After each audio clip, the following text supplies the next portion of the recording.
Stanley, page 43.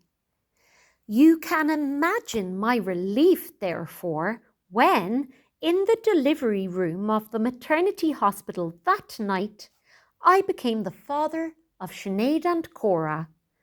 Stanley was staying with my parents at the time, and it was the following morning before I was able to tell him the good news. Stanley was a big brother. Burr and I had mixed feelings all along as to making Stanley a big brother. We had to bear in mind several negative factors concerning his behaviour to date. Uppermost in our minds was the torture to which he had subjected poor old Zapper.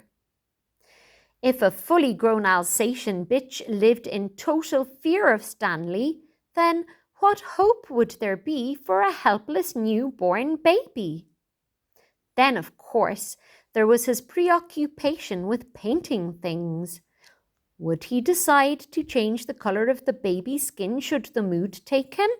Oh, purple, please.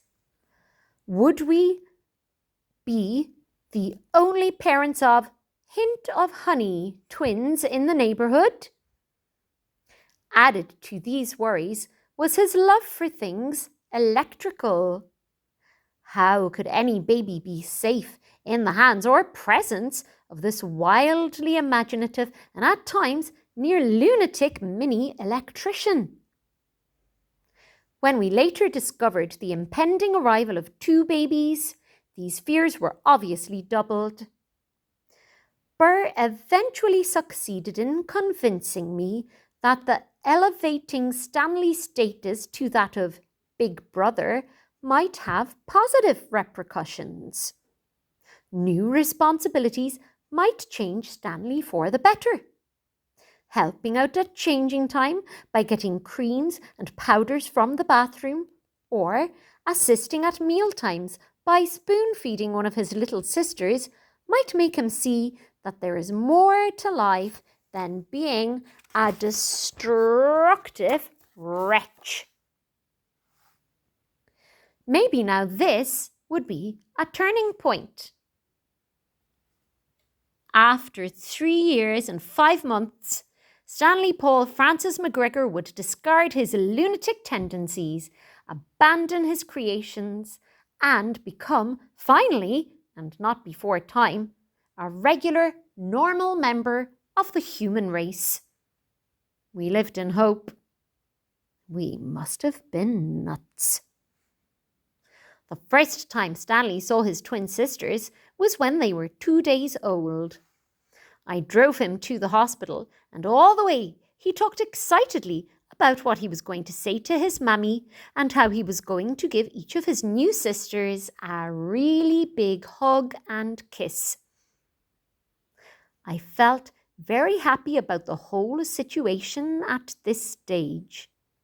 We had kept Stanley informed throughout Burr's pregnancy as to what was actually happening.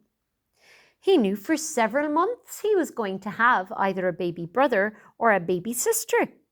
Indeed, after Burr's scan, we told Stanley that he was going to become a brother not only once, but twice. We felt it was only fair to tell him these things. Besides, he was very observant, and he figured out for himself that Burr's growing tummy was not a result of too much apple pie. We thought that preparing him in advance by telling him the truth was the easiest way of handling the situation.